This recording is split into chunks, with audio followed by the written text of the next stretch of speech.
Pues buenas tardes por estar aquí en este viernes de la edición número 26 de las Jornadas del Cómic de Avilés. Hacer estos encuentros tienen algunas cosas muy gratificantes, ¿no? Que es en sí mismo el hacerlos y el que estéis aquí, pero a veces tienen un plus, ¿no? Y este es un caso en el que tiene para nosotros uno de esos plus. Conocemos a Florence Stack, los que tenemos la afición esta de las viñetas y los cómics desde hace muchos años, ¿no? Mayormente desde que leíamos noticias en las revistas de los 80, en El Cairo, en CIMOC, en todas estas, sobre la editorial Futurópolis, que era como una guía que se abría en el cómic europeo, ¿no? Que en esos momentos era la vanguardia del cómic mundial. Y cómo se editaba en esta editorial, quiénes lo hacían, que estaban cogiendo algunos autores que entonces eran nuevos y estaban haciéndole que hicieran obras diferentes. El ejemplo era Tardí, Bilal, gente así, y a la vez estaban haciendo que participase gente nueva. Y a la vez que esto estaban recuperando el patrimonio, estaban haciendo las primeras ediciones muy cuidadas en Europa y respetando los formatos y todo esto, pues de obras como El Príncipe Valiente, El Spirit, El Hombre Enmascarado, Flash Gordon, Popeye, bla bla bla. Es decir, estaban recuperando el patrimonio del cómic y a la vez estaban apostando por autores que en ese momento empezaban a estar consagrados y otros que nadie conocía. Se me ocurre ahora y que haya estado aquí Lustal, ¿no? Ellos le publican el primer libro a un chaval que acaba de llegar que se llama Lustal. Por poner un ejemplo, pues también pasa con Trip. Max me contaba que su primer libro lo publicó en Futurópolis, en fin, que era muy sorprendente, ¿no? Y los nombres que estaban detrás de la editorial eran Etienne Robial y Florence Stack, no que eran nombres, punto.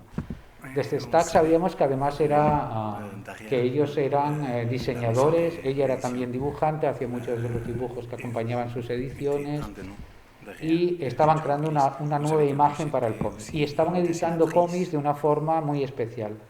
Yo estuve el mes pasado en Francia y me compré un par de libros editados en Futurópolis en los años 80.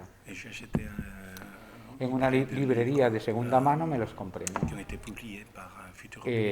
no porque me interesase directamente el libro en sí, sino porque eran de Futurópolis. Tropecientos años después de ser editados, los libros están impecables. Cualquiera que abra un libro de cómics de esa época en España, por ejemplo uno de Two Time, y haga así con el libro, sabéis lo que va a pasar, que se va a volver otoño el día y van a saltar hojas por todos lados. Bien, esto ya le puedes hacer cualquier cosa. El papel que ellos utilizaban se ha transformado en el tipo de papel que todos los dibujantes quieren que le pongan en sus cómics, en fin. Y cuando hace un par de años en Angoulême le dedicaron una exposición en el Museo de la Bande Dessinée a la editorial Futurópolis, y de alguna manera la exposición consistía en reproducir la editorial, pues estaba desde la moto en que repartían ellos mismos los cómics por ahí hasta la mesa de luz que utilizaban, el montón de colecciones que crearon, de cómics, de libros, de teoría. Algunos de los mejores artículos teóricos los publicaron ellos en la época. Y bueno, como todas las estrellas que brillan mucho se acaban pronto. Y un día Futurópolis pues desapareció. Y una de las cosas que nos queda de Futurópolis es Florence Stack. De repente empezamos a ir a hablar de ella como una autora, y una de las primeras autoras premiadas, si no la primera, en Angoulême, uno de sus libros.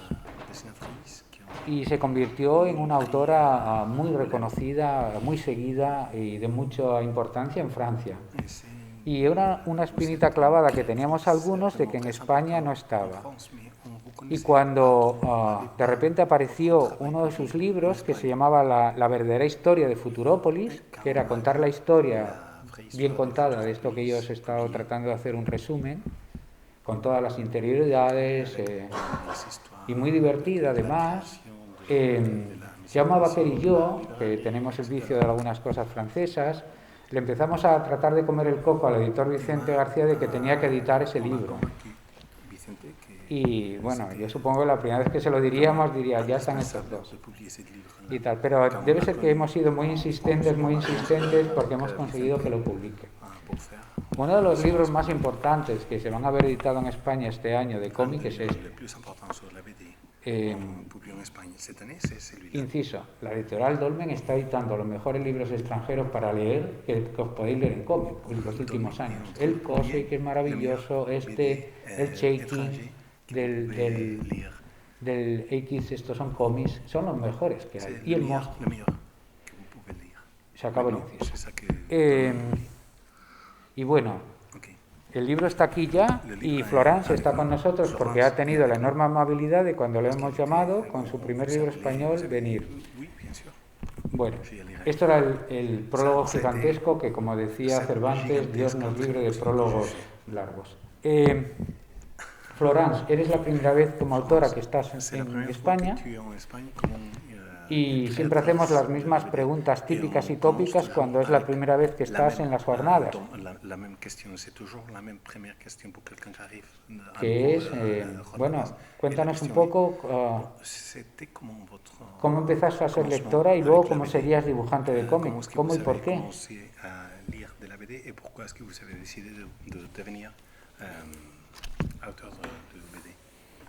Alors, moi, j'étais... C'est bon, là? Voilà. Moi, dessiner, c'est une maladie. Et déjà, ma mère, quand j'étais petite, me disait que je dessinais déjà dans la purée, avec ma fourchette. Donc, c'est une espèce de deuxième vie. Je ne peux pas rester 5 minutes sans dessiner. Et donc, ça s'est imposé à moi assez vite et tout. Parce que j'ai fait... Je savais que je voulais dessiner, ça c'est sûr. J'ai fait les Beaux-Arts en province à Rouen. Et après, je suis montée aux Arts Déco à Paris. Et bien après, voilà, j'ai fini ces 2 écoles là, d'art et tout, et je ne savais pas trop où aller. Et puis la bande dessinée, j'ai rencontré la bande dessinée quand on a créé la librairie Futuropolis à Paris en 72. Là, j'ai découvert le monde de la bande dessinée. J'ai découvert que là, effectivement, j'étais concernée parce que j'adorais raconter des histoires. Mais comme j'étais petite et que j'étais dyslexique, on m'avait mis dans la tête que de toute façon, l'écriture, c'était pas pour moi. Donc j'avais fait l'impasse et la bande dessinée s'est imposée à moi a partir des années 72. Lo cierto es que para mí dibujar es algo que hago desde siempre. Desde que era niña, mi madre me cuenta que incluso estando en la cuna prácticamente, cogía lo que tuviera a mano y empezaba a pintarrajear y a ensuciar las cosas. Es como si fuera una segunda vida. Tanto es así que no puedo pasarme ni 5 minutos sin dibujar. Es parte de mi naturaleza y sabía desde muy pequeña que quería dedicarme al dibujo, pero no sabía exactamente cómo quería dedicarme al dibujo. El caso es que yo estudié en Bellas Artes, en provincias, digamos, y luego me fui a la Escuela de Art Déco, de Artes Decorativas, en París. Y una vez acabé mis estudios en estas 2 disciplinas, no sabía muy bien qué quería hacer. Y me encontré con el mundo del cómic con la librería Futuropolis. Me encontré con el mundo del cómic a partir de 1972. No había tenido ese contacto tan estrecho y desde que empezamos con la librería Futuropolis descubrí el mundo del cómic y sabía que aquello me encantaba, porque sabía que yo quería contar historias, había querido desde siempre. Lo que pasa es que de niña era disléxica y me habían convencido de que yo no podía escribir historias, de que yo no podía contar historias más que con el dibujo. Y de repente, con el cómic descubrí que podía compaginar las 2 cosas, texto y dibujo. Y, resumiendo, conocí el mundo del cómic y entré en el mundo del cómic a partir del 72. Tu primer personaje que conocemos es Harry Nixon. ¿Cómo fue que creaste este personaje? ¿Cómo era el mundo que te rodeaba como para hacerte empezar a hacer entrar desde el humor? D'accord.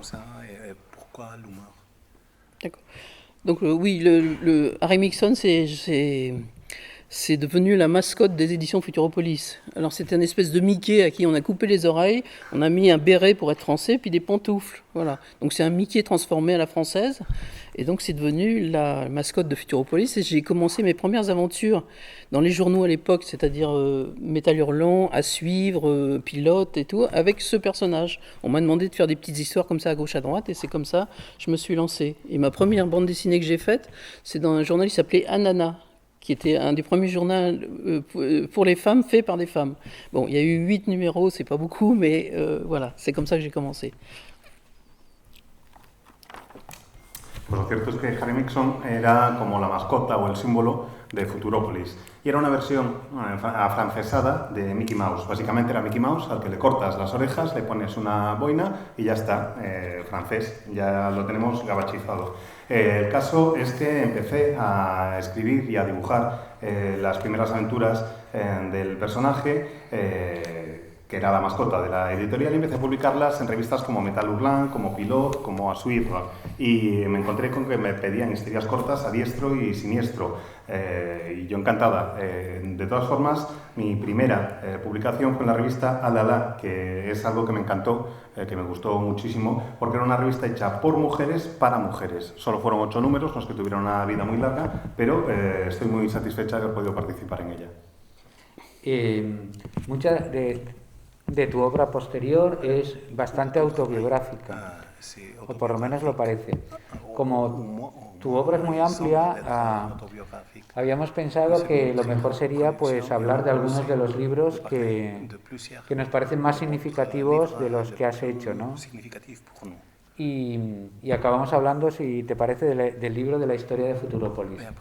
Yo quería que hablásemos primero de un libro del que se hizo una película. A ver si lo encuentro. Será el más raro. El Demon de Midi. Sí.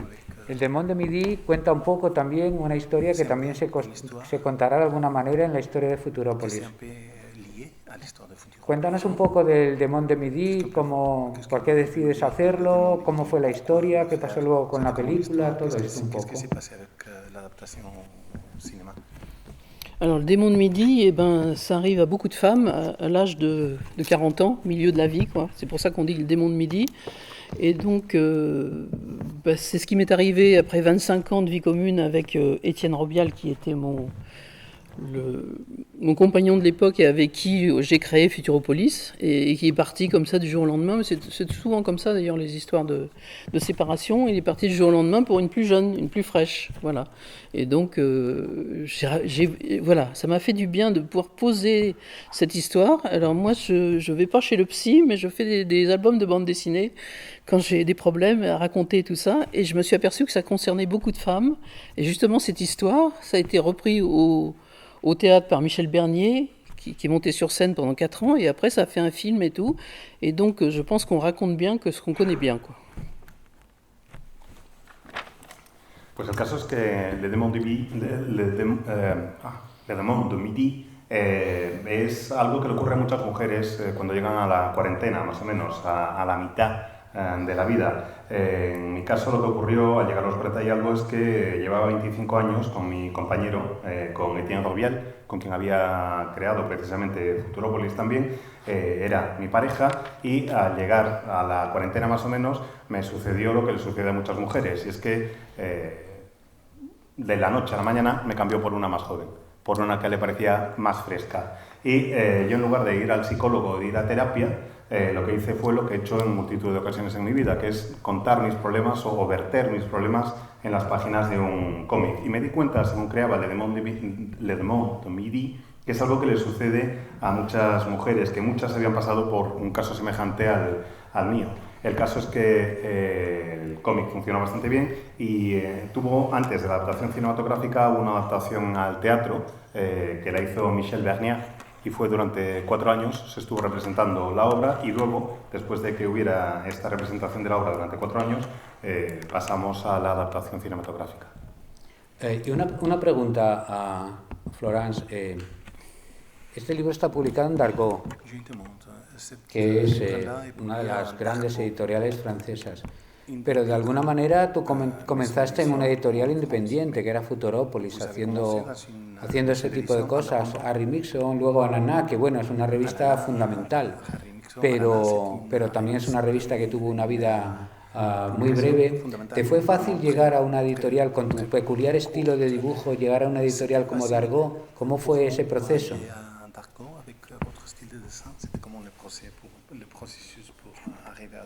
D'accord.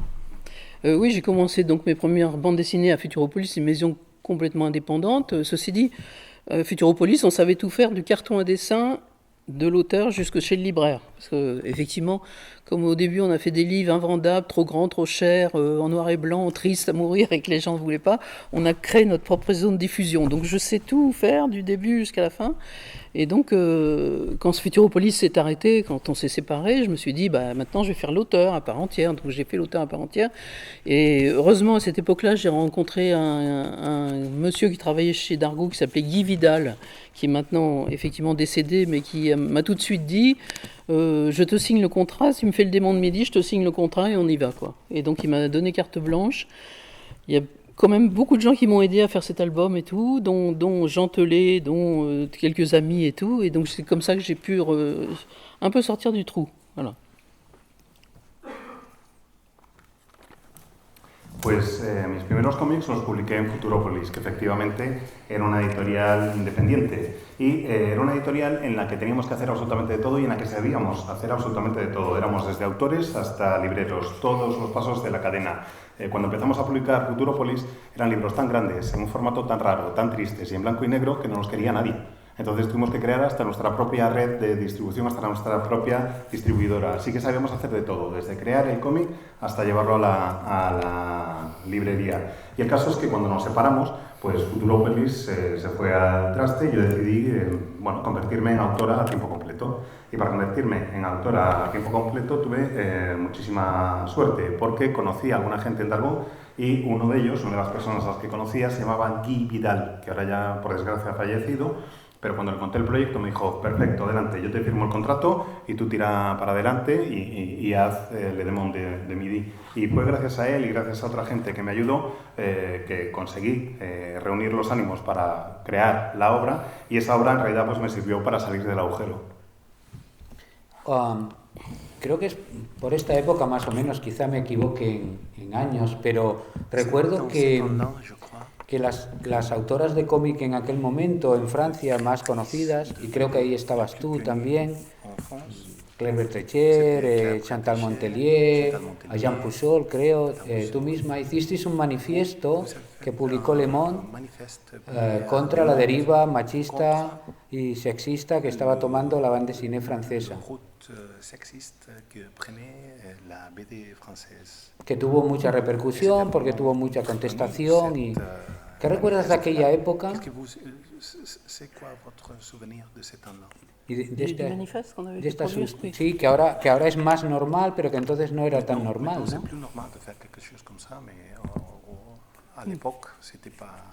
Oui, effectivement, on était plusieurs créatrices de bande dessinée et on s'est dit un jour, on en avait marre effectivement de pas arriver à se faire publier. Enfin bon, c'est le monde de la bande dessinée, un monde française, c'est un monde d'hommes. Il y a beaucoup d'hommes et tout, mais c'est pas forcément un monde machiste. Donc c'est juste qu'ils n'ont pas l'habitude qu'il y ait des filles et tout. Donc c'est un peu pour les réveiller, pour leur dire mais vous savez, on est là et puis on fait des choses aussi qui sont différentes, mais on est voilà. Et donc c'était un coup de gueule et tout. Et je pense que effectivement on a ouvert une voie et que maintenant il y a de plus en plus Dieu merci, de filles qui font de la bande dessinée.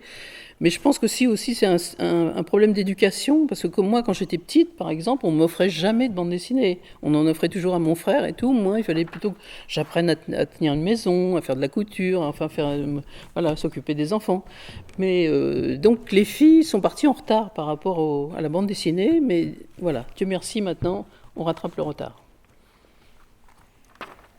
Pues efectivamente, no era muy habitual, y el caso es que varias autoras veíamos que no era muy habitual que se nos hiciera caso, que se nos tuviera en cuenta, y fue una forma de decir, oye, que existimos, que estamos aquí. El mundo del cómic en Francia es un mundo muy de varones. No es necesariamente un mundo machista, pero sí es un mundo en el que nuestros colegas no están acostumbrados a ser conscientes de que nosotras también existimos. Y eso es lo que hicimos, tratar de que fueran conscientes, tratar de despertarlos, de darles un toque de atención, de decirles, oye, que estamos aquí y que hacemos cosas. Fue como darles una pequeña bofetada, como indicarles que existíamos y abrir vías para que se tuviera en cuenta la aportación de las autoras.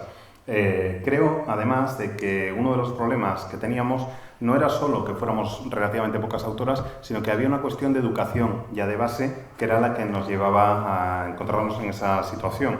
A mí, de niña, jamás me ofrecían un cómic. jamás me ofrecían un álbum que leer. Eran todos los álbumes, todos los cómics, eran para mi hermano. ¿A mí qué me enseñaban a hacer? Pues me enseñaban costura, me enseñaban cocina, me enseñaban a hacer las tareas del hogar y a prepararme para el cuidado de los niños. Con lo cual ya partíamos con retraso en el mundo del cómic, entre otros. Afortunadamente ahora ese retraso, aunque sigue existiendo, es menor.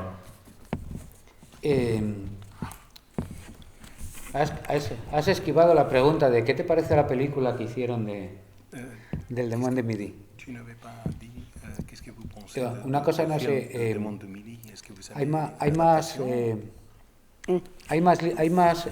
han hecho más adaptaciones a otros medios de alguno de tus libros, segunda parte de la pregunta, y que ¿te sientes satisfecha con alguna de las adaptaciones a otros medios que se han hecho de tus cómics?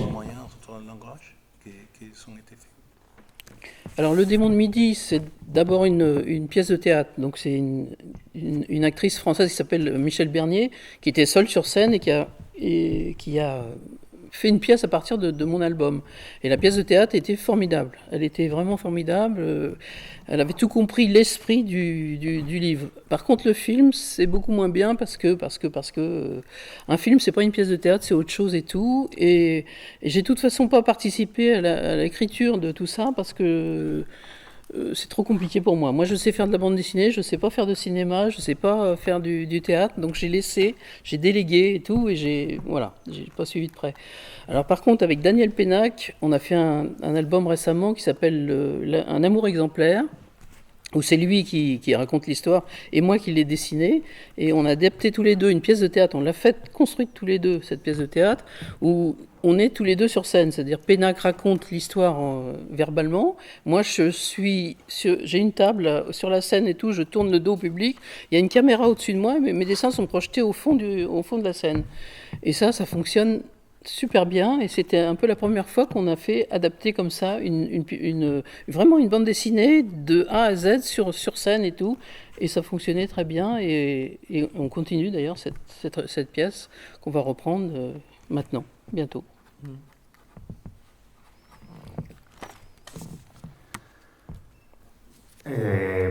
La adaptación del Demon de Midi, antes de ser una película, fue una obra de teatro en la que una actriz, Michèle Bernier, como os decía antes, pues se subía sola al escenario y ella llevaba la obra en solitario y estaba pues totalmente, como digo, sola sobre las tablas, y realmente el resultado era absolutamente extraordinario porque ella había entendido perfectamente el espíritu de mi obra y lo supo plasmar. Con la película, con la adaptación cinematográfica, el problema es que no era la obra de teatro, era algo totalmente distinto.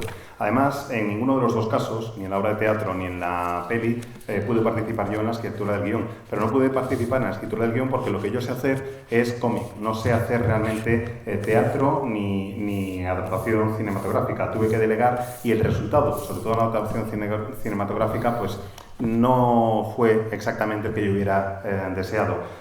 Por otra parte, en cuanto a otras adaptaciones con las que sí esté más satisfecha, bueno, con Daniel Pénac hemos creado un proyecto que se llama Un amour exemplaire, lo que vendría a ser un amor ejemplar. Y básicamente consiste la adaptación que hemos hecho en representarlo como una obra de teatro. Él recita el texto y yo, mientras tanto, lo voy dibujando. Estamos los dos sobre el escenario, es una obra de teatro, él va contando la historia y yo, mientras tanto, estoy sentada en una mesa, voy dibujando y tengo una cámara cenital que proyecta la imagen para que se pueda ver en el teatro. Y la verdad es que estoy muy contenta con cómo ha ido esa adaptación. Es la primera vez, creo, que se ve el proceso de creación de un cómic de la A a la Z, del principio al final, sobre el escenario de un teatro. Funcionó muy bien, estoy muy contenta y de hecho tanto es así que vamos a retomar las representaciones de la obra. No lo hemos dejado, más que por las razones obvias, y ahora ya dentro de nada, en breve, volveremos a ponernos a representarla. Daniel Pénac es uno de los grandes novelistas franceses que, no sé, por ejemplo, los maestros españoles le adoran por sus libros sobre la educación y cómo escribir una novela. Hay muchos libros de estos, lo cual... Y también ha participado con otros autores de cómic, ahora recuerda a Tardí, ¿no? No sé cómo lo tituló aquí, la de Vox, no sé. La patada. O sea, que muy bien. De entre los muchos libros que has hecho, probablemente porque venía en el mismo paquete con el que compré, que os hablaba antes, el de Monde de Midi, está La vida del artista. Bueno, a mí es un libro que me gusta mucho, lleno de humor, sobre una mujer tratando de ser artista. Cuéntanos un poco de por qué hiciste este libro, cómo... Es un libro brutal, buenísimo. Merci, mais effectivement, c'est le parcours d'une femme qui a décidé d'être artiste, et ben c'est moins facile qu'un homme. Voilà, je veux juste démontrer ça, que moi j'y suis arrivée et tout ça. Donc effectivement, je vais peut-être pas laisser une œuvre dans l'histoire de l'art, mais c'est une manière de vivre. C'est juste démontrer que c'est une manière de vivre. Je ne voyais pas faire autre chose que ce métier, et que j'y suis arrivée, et que j'ai fait tout ce que j'ai voulu toute ma vie, et que je suis libre, et je dessine encore à mon grand âge, donc je suis très contente. Voilà, c'est que du bonheur. Pues muchas gracias. Efectivamente, lo que trataba de hacer con esta obra es recoger el recorrido vital de una mujer que quiere ser artista, que lo tiene más complicado que un varón. En la obra es una obra que no pasará, y lo sé, a los anales de la historia del arte, pero es una obra en la que trato de mostrar cómo era mi vida, cómo yo concibo la vida siendo o tratando de ser una artista. Y eso es lo que voy contando. Explico en ese libro que he hecho más o menos lo que me ha venido en gana, que he podido ser bastante libre a lo largo de mi recorrido vital, y que aún hoy en día, con la edad que tengo, sigo dibujando y haciendo lo que me parece. A mí el tema del color, yo no sé si tú das el color a tus libros o alguien los da. De todas formas, me parece que, bueno, ¿cómo fue el proceso de que tus primeros libros eran en blanco y negro, luego son en color? ¿Qué es el color en tus libros para ti? ¿Cómo lo piensas? ¿Cómo se ejecuta? ¿Qué valor narrativo crees que puede tener? C'est surtout la demande des éditeurs qui préfèrent toujours éditer des bandes dessinées en couleur, en disant toujours que ça se vend mieux que le noir et blanc. Je ne suis pas tout à fait d'accord et tout, et donc j'ai effectivement commencé à dessiner en noir et blanc, mais après j'ai fait mes propres couleurs moi-même. Je fais mes couleurs moi-même parce que je pense que ça va aussi avec le dessin, avec l'esprit du livre et tout, et j'ai une espèce de gamme de couleurs, effectivement, qui ressemble peut-être pas aux autres et tout. Enfin, voilà, c'est une gamme de couleurs personnelle. Je pense que chaque artiste a fait effectivement aussi sa gamme de couleurs, et j'aime bien faire de la couleur aussi. J'aime bien tout faire moi-même, quoi. Pues lo cierto es que empecé a presentar obras en color a solicitud de los editores, que siempre me dicen que prefieren un cómic en color porque creen que se va a vender mejor que uno en blanco y negro. Yo no estoy en absoluto de acuerdo, pero bueno, al final lo acabé haciendo. Y lo que tenía claro es que después de empezar mi carrera dibujando en blanco y negro, quería ser yo quien diera el color cuando empecé a darlo, porque creo que el color forma parte del espíritu de la obra, porque creo que cada artista tenemos una gama de colores que es muy personal, que son nuestros, y tiene que ser así. Así que quería hacer yo el color, pues para tenerlo todo controlado del principio al final. Y bueno, esto del color se me había ocurrido porque el siguiente del que quería hablar, contaros y que hablase ella, es tan blanco y negro. Y para mí uno de los libros preferidos de Florence, que hizo con Jean Toulet, los más viejos del lugar, recordaréis quizá algunos en la revista Totem, que aparecían algunas historias de un tipo que se llama Jean Toulet, en un estilo hiperrealista, dibujos a partir de fotografías quemadas, fotocopiadas, volvidas a fotocopiar, también a los que siguieseis la revista Suir, por ejemplo, que hacía... Eran los primeros ejemplos que yo recuerdo de cómic periodístico, ¿no? Porque hacían encuestas en barrios y iban contándolo en cómic, ¿no? Lo que aquí iba apareciendo. El tipo que hacía esto se llamaba Jean Teulet, que hacía esto. Luego desapareció, como desapareció todo en España en los años 90, yo no recuerdo ya más cosas. Y luego me lo volví a encontrar en Francia en las librerías como novelista. Y me sorprendió bastante. Y luego vi el libro con Florence que hablaba de un autor del que yo había oído hablar a mis amigos franceses, que se llama Charles Silingo, que para que intentar entenderlo para nosotros sería como una extraña mezcla entre Mediavilla e Iba, ¿verdad? En España. Es decir, publicaban ese tipo de revistas, quizá más revistas a lo mejor como de humor, o podría haber estado a lo mejor en el Jueves, en el Papus, y a la vez, alguna vez en el Víbora, y una cosa rara, ¿no? Muy particular. Pero yo la única cosa suya que llegué a leer, que es única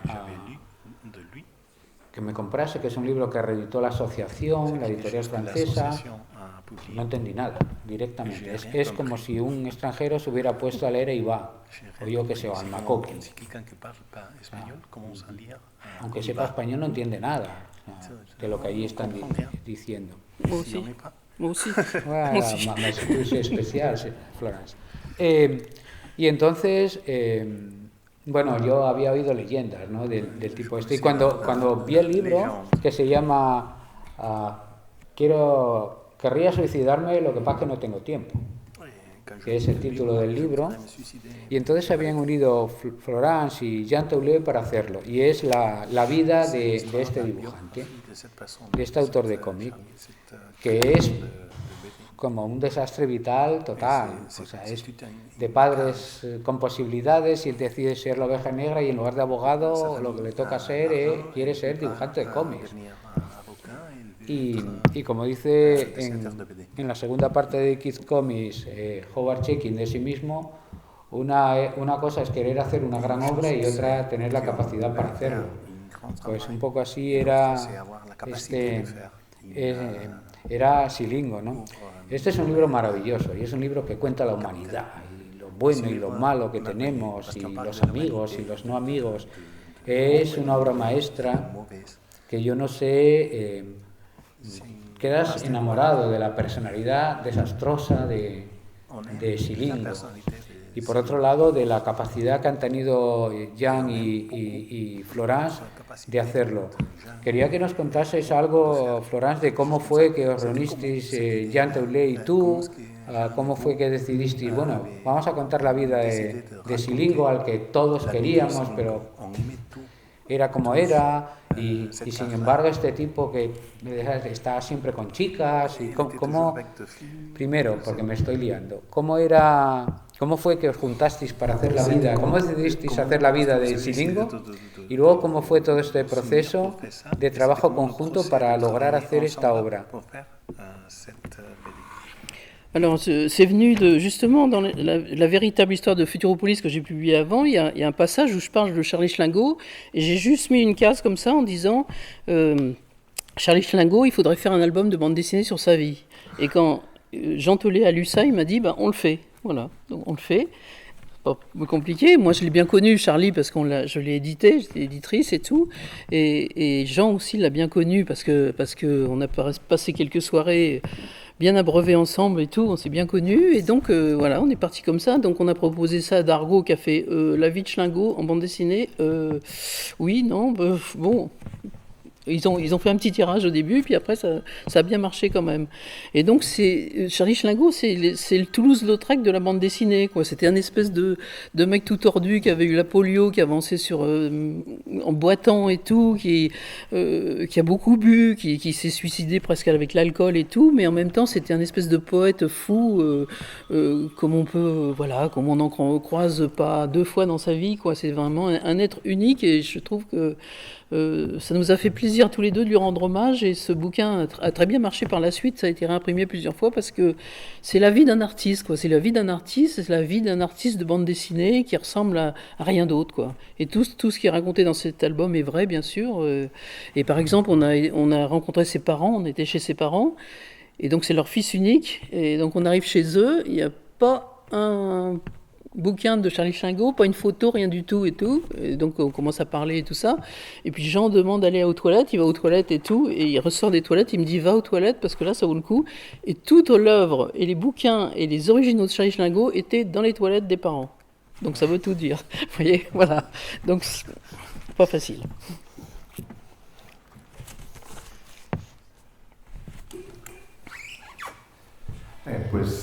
La verdad es que en la verdadera historia de Futurópolis hay un momento en el que menciono a Charlie Slingo y hay una viñeta en la que aparece y digo, a este tío habría que dedicarle todo un álbum entero para contar su vida. Y cuando Jean leyó la verdadera historia de Futurópolis y vio esa viñeta, dijo, pues venga, vamos a hacer ese álbum para contar la vida de Charlie Slingo. Y eso es lo que hicimos. Yo conocía a Charlie porque había sido su editora, Jean le conocía porque habían compartido más de una y de dos veladas un tanto largas juntos y a los dos nos caía muy bien y le teníamos aprecio. Así que nos pusimos en contacto con Dargaud y dijimos que queremos hacer una biografía de Charlie Slingo y además la queremos hacer en cómic. Y claro, el editor muy convencido no estaba, pero decidió tirar para adelante y hacer una edición, aunque fuera una edición realmente muy corta o muy pequeña, la primera que se hizo. Charlie Slingo era como el Toulouse-Lautrec del mundo del cómic. Había tenido la polio de pequeño, estaba un poco contrahecho, caminaba con bastón, bebía como un cosaco, acabó suicidándose en parte por culpa del alcohol, pero al mismo tiempo era el poeta loco del cómic. Era un poeta loco y era un ser absolutamente único. Y los dos, como digo, le teníamos aprecio y queríamos rendirle homenaje, queríamos poder contar su vida, contar la vida de un artista loco, un artista maldito, pero un artista maldito que es autor de cómic. Es un artista maldito como no hay otro, tiene que es totalmente único. Y queríamos contar cómo había sido su vida. Y cuando nos estábamos preparando para hacer la obra, fuimos a visitar a sus padres. Charlie era hijo único y fuimos a casa de sus padres. Y cuando entramos en casa de sus padres no había ni uno de sus álbumes, ni una de las obras de Slingo, no había ni una foto de Charlie por ninguna parte de la casa. Y Jean, en un momento determinado, tuvo que ir al servicio. Y cuando volvió del servicio me dijo, tienes que ir al servicio tú también. Y cuando fui, vi que en el servicio estaban todos los álbumes de Charlie Slingo y todos los originales que habían conservado sus padres. En fin, eso para que os hagáis un poco una idea de cómo podía haber sido su vida. Y es un libro en blanco y negro, otra vez. ¿Es una decisión vuestra o fue una decisión editorial? Porque pensaban vender pocos y entonces así era más barato.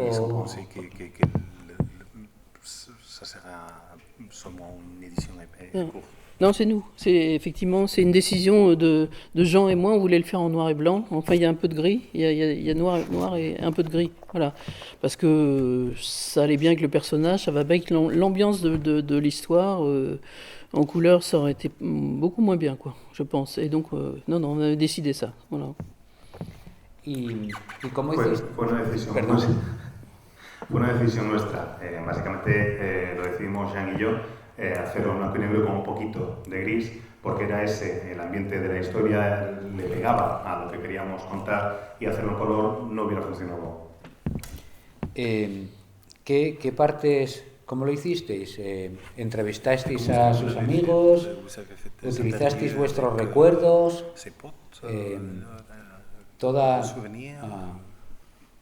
¿De verdad tenía un perro y el perro era como contáis vosotros?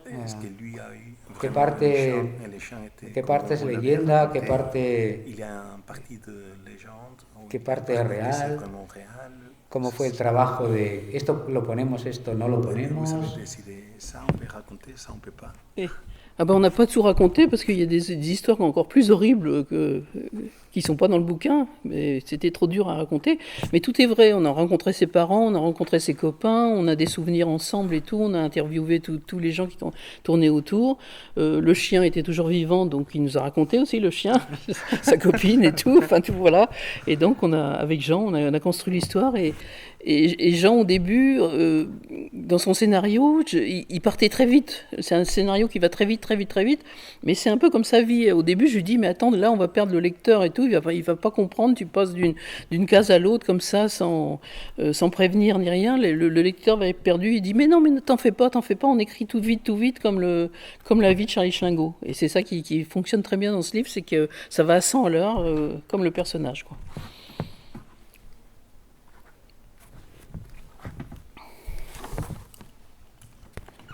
Pues lo cierto es que no hemos contado todo lo que sabemos, porque hay historias que son incluso más horribles, más terribles que lo que hemos incluido en la propia obra. Eran demasiado duras como para incluirlas. Y el proceso de documentación, pues ya os digo, nos entrevistamos con sus padres, vimos a sus colegas, teníamos recuerdos de lo que habíamos vivido con él también, e incluso nos reunimos y fuimos a visitar al perro, que el perro seguía vivo, existe, y vivía con la que había sido la última novia de Charlie.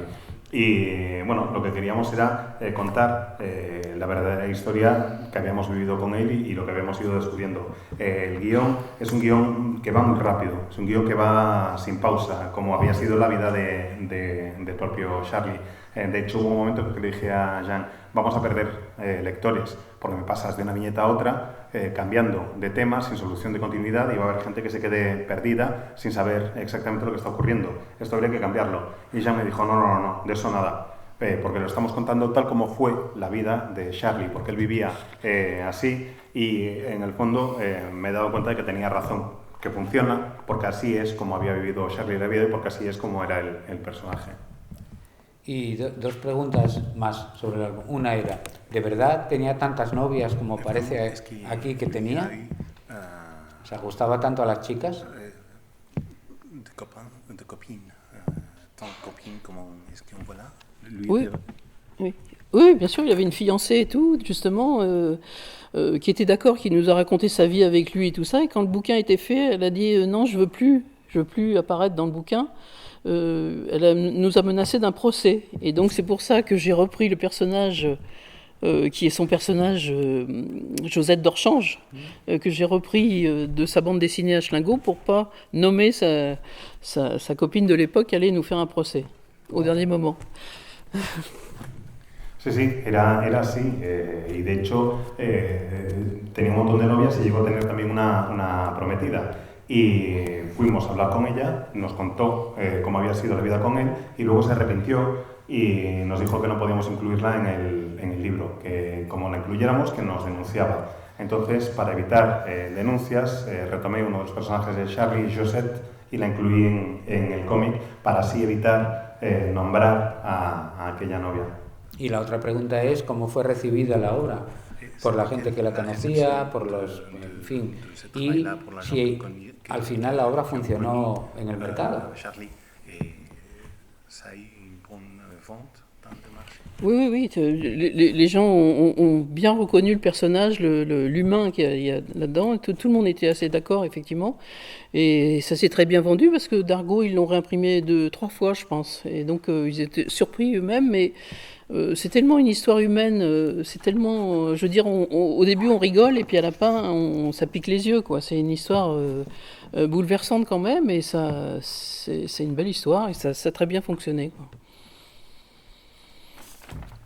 Pues sí, quienes conocían al personaje nos han dicho que efectivamente que estaba bien, que él era así, ha tenido una buena aceptación y en el mercado también ha funcionado bastante bien porque Dargaud la ha tenido que reimprimir 3 veces. Es una historia muy humana, muy emotiva, una historia en la que empiezas riéndote y acabas pues limpiándote un poco los ojos.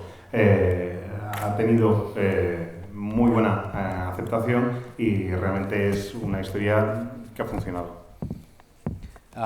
Como el tiempo corre, vamos a dar un salto para hablar en la última de la que podéis leer ya y os recomiendo absolutamente que adquiráis arriba y así os la llevéis personalizada con un dibujo y y una dedicatoria de Florence.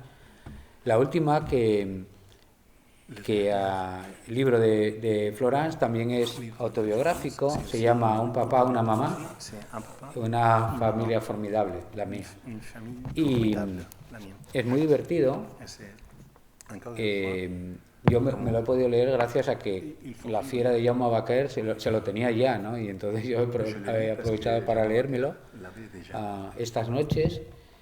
Y quería preguntarte ¿qué te ha impulsado a contar la historia? Nos habías contado tu historia, pero aquí también cuentas las historias de tu familia, de cuando erais pequeñas, de cómo vais creciendo, de vuestros padres, con un comienzo increíble con su padre diciendo quién manda en casa, pero con ese sentido de humor tan maravilloso que las cosas más duras parece que todas tienen solución o que son vivibles, que tiene Florence cuando hace sus historias. ¿Qué tipo de... ¿Por qué hiciste este libro, Florence? Porque es una forma de evitar ir al psicoanalista a contarlo. ¿Necesitabas contar también esta parte? ¿O pensabas por qué hacer este libro? Ben, je continue ma thérapie, c'est-à-dire que effectivement j'ai commencé le démon de midi, le démon d'après-midi, le démon du soir, enfin beaucoup de choses. Et là c'est l'histoire de mon père qui était une famille où le père était maître de la famille, c'est lui qui commandait, ma mère ne travaillait pas, femme à la maison et tout, brimée complètement. Et si je l'ai faite si tard que ça, c'est que j'ai attendu que ma mère soit décédée pour pas qu'elle lise cette histoire, parce que malgré qu'on en ait beaucoup souffert de mon père, ça lui aurait pas plu, donc j'ai attendu le décès de ma mère. Et c'est comme tous les autres albums, une fois que c'est fait, une fois que c'est posé, une fois que c'est écrit et fait, ça va beaucoup mieux. Et j'ai jamais reçu autant de courriers de gens qui m'ont écrit en disant « Mais c'est formidable ce que vous avez fait, parce que moi j'ai vécu la même chose, j'ai eu un père pareil, un oncle pareil et tout, et vous avez de la chance d'avoir pu le raconter, poser, tout ça. » Et c'est vrai que ces familles des 30 glorieuses, comme on l'appelait à l'époque, les 30 glorieuses, c'était comme ça, quoi. On n'avait pas notre mot à dire. Alors surtout si on était une fille, il fallait vraiment qu'on apprenne à tenir une maison et basta, quoi. Et surtout se trouver un bon mari, et c'était tout ce qu'on demandait, quoi. Donc j'ai raconté ma famille, et je vois que ça concerne quand même beaucoup de monde.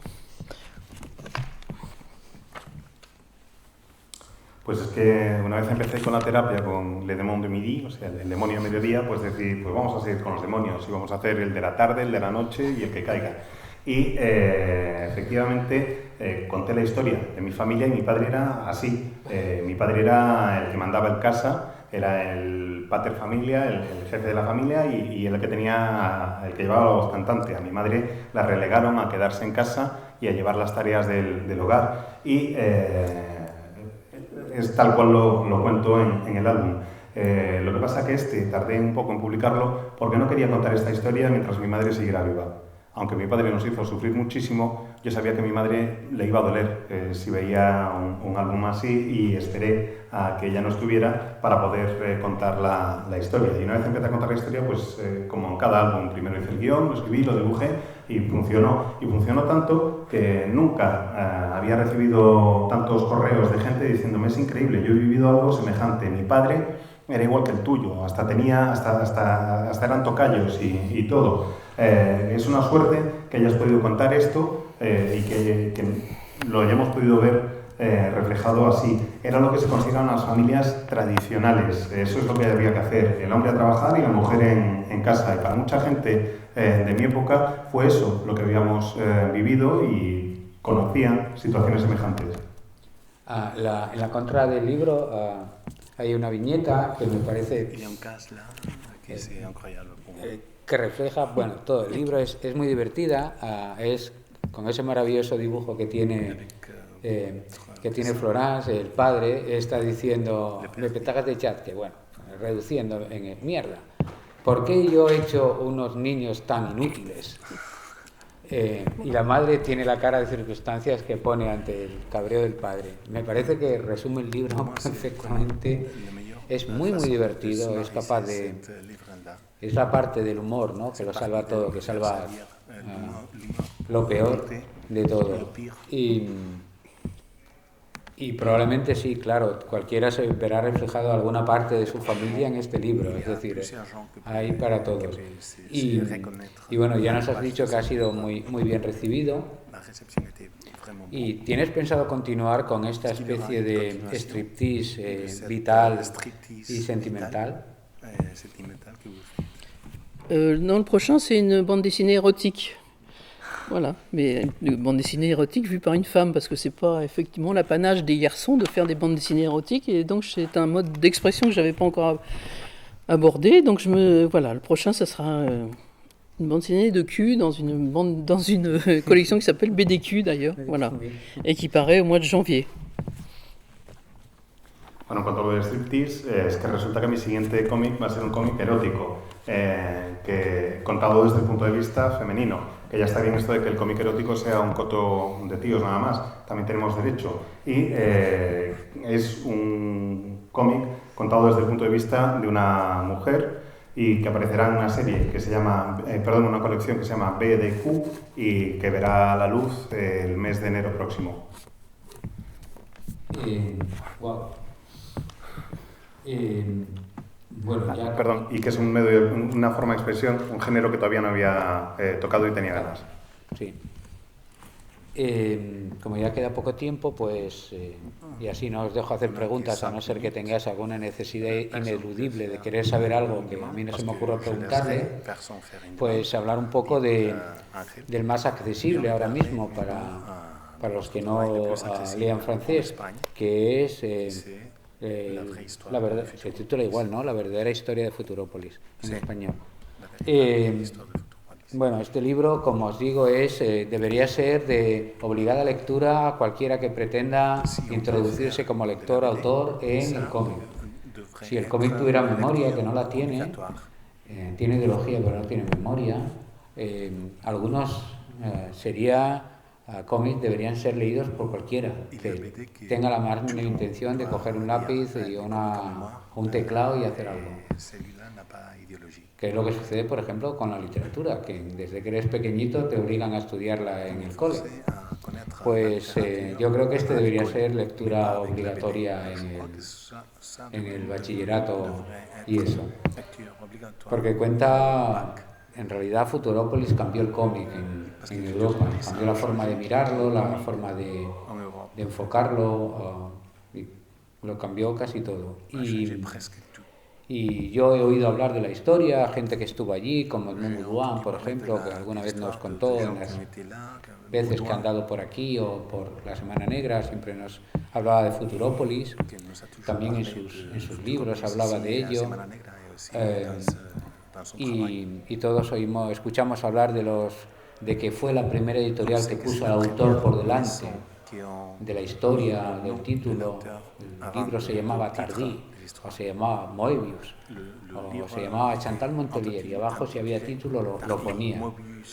Antes era al revés, ponía Teniente Blueberry en pequeñito, a Charlier Giraud, y era así, ¿no? Tintín, y abajo Hergé. Bien, ellos dicen, no, esto es como la literatura. Primero Miguel de Cervantes y luego Don Quijote. Que eso cambia todo, cambia la forma de cómo va esto, ¿no? Y muchas otras cosas, los formatos que el libro tiene que tener, calidad de edición, todo eso que reivindicábamos son ellos los que lo hacen. Y este libro lo cuenta de una forma maravillosa. Y como suceden estas cosas, esto es ahora hablar de teoría y esto, pero en aquel momento era la vida. ¿Cómo fue que una pareja que se dedicaba a vender y a comprar cosas en el rastro acabaron teniendo una librería y luego crearon una editorial en base a esa librería y luego cambiaron el cómic en el mundo? C'est vrai que c'est les hasards de la vie, des rencontres. Effectivement, avec mon compagnon de l'époque, on était graphistes tous les deux, on faisait des illustrations pour les journaux et tout ça. Et c'est au marché aux puces qu'on a rencontré quelqu'un qui nous a emmenés chez ce mec qui avait déjà ouvert la librairie Futuropolis depuis 2 ans et qui ne voulait pas continuer. Donc il nous a dit, allez, vous reprenez la librairie. On lui a dit, on veut bien reprendre la librairie, mais on n'a pas d'argent, on ne peut pas payer. Donc il nous a laissé la librairie et on l'a payé au fur et à mesure.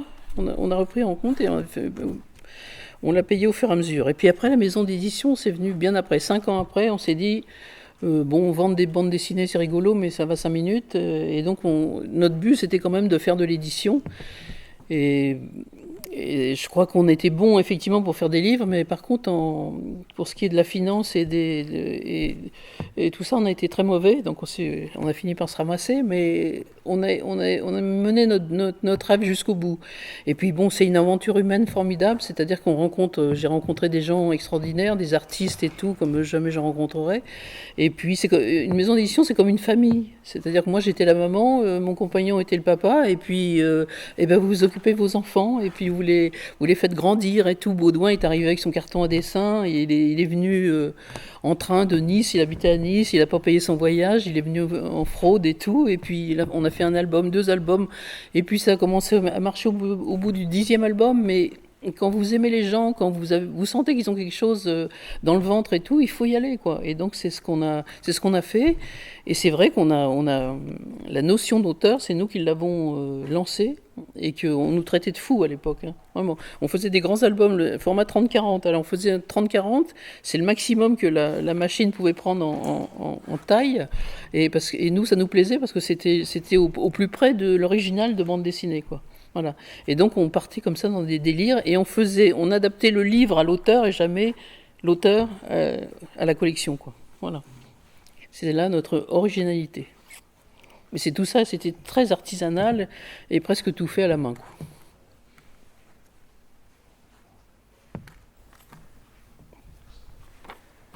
Pues es que el caso es que es una cuestión vital lo que nos ocurrió. Es un libro que está lleno de vida porque cuenta lo que fuimos viviendo. En el momento en que empieza la historia, mi compañero y yo, los dos éramos artistas gráficos y publicábamos ilustraciones en prensa. En El Rastro conocimos a alguien que nos llevó a la librería Futurópolis y el que era el dueño dijo, mira, llevo 2 años con la librería, esto no da para más, os la traspaso si queréis. Y nosotros dijimos, oye, pues sí, encantados, lo que pasa es que no tenemos cómo pagarte. Y nos respondió el dueño, venga, pues me pagáis a plazos. Y eso es lo que fuimos haciendo. La editorial surgió 5 años después, porque claro, vimos que efectivamente lo de vender cómic estaba muy bien, pero que se ganaban 4 duros y queríamos hacer algo más, queríamos hacer libros, queríamos hacer buenos libros. Y creo que hicimos bien lo de crear buenos libros, pero éramos horribles llevando las cuentas y al final eso se llevó por delante a la editorial. Buenos haciendo los libros, malos llevando las cuentas. Creo que es una aventura humana formidable la que fue Futurópolis, que me permitió conocer a extraordinarios artistas como no hubiera podido conocer de ninguna otra manera. Y éramos como una familia en la que mi compañero era el padre, yo era la madre y nuestros niños eran todos los artistas que iban llegando a la editorial. Me acuerdo, por ejemplo, que lo mencionabas ahora, Baudouin, cuando llegó por primera vez con sus muestras y tal, desde Niza se pagó el viaje y dijimos, venga, te sacamos un álbum y no funcionó, venga, te sacamos otro y no funcionó. Y no empezó a funcionar hasta que llevaba 10 álbumes ya publicados con nosotros. Pero es que creíamos en él como autor, y cuando crees en alguien como autor, cuando crees que alguien tiene algo que contar y que lo lleva en las entrañas, no hay más remedio que seguir adelante, no hay más remedio que continuar y tirar para allá. Efectivamente, queríamos publicar a autores y defender la idea y el concepto de autor, que fuimos nosotros los que lo lanzamos y nos trataban como chalados en la época cuando defendimos esa idea, o cuando hacíamos cosas como publicar álbumes en formato de 30 por 40 centímetros, que era lo máximo que podías llegar a imprimir, troquelar y a editar, pero es que queríamos el tamaño más grande posible para que estuviera lo más cerca posible de lo que era el original de cómic. Siempre adaptábamos el libro al autor, jamás hemos hecho que un autor se adaptara a la colección, y yo creo que ahí radica la originalidad de lo que hicimos, y que además hicimos de manera prácticamente artesanal porque casi todo lo que hacíamos estaba hecho prácticamente a mano. Pues se terminó la hora y como hoy y mañana estará por aquí Florence, yo os aconsejo que aprovechéis a adquirir el libro de la historia de Futurópolis y a que os lo dedique. Lo que hablábamos, tenemos una grandísima autora, una de las mejores autoras francesas con nosotros de cómic y con su obra, pero además, como os hemos contado, está con nosotros una de las personas que cambió para mejor la historia de este medio y que representa una de las más importantes acciones para la reivindicación de la autoría en el cómic. Si la política de autores en el cine era del final de los años 50, la autoría en el cómic parece ser que es cosa de finales de los 70-80. Bien, pues ellos fueron los que apostaron porque eso tenía que ser y que los autores no se adaptan a las colecciones, sino que los libros deben adaptarse a los autores. Pues gracias, Florent, por venir con tu primer libro. Seguro que logramos convencer al editor de que siga publicando tu obra, pero para ello necesitamos la ayuda de todos vosotros, para que compréis los libros, que para eso está muy bien oír hablar de ellos, pero está mucho mejor leérselos. Y gracias por haber venido, y que vamos a dar las gracias de la forma que lo podemos hacer aquí, que es con este fuerte aplauso. Gracias. Merci de votre accueil.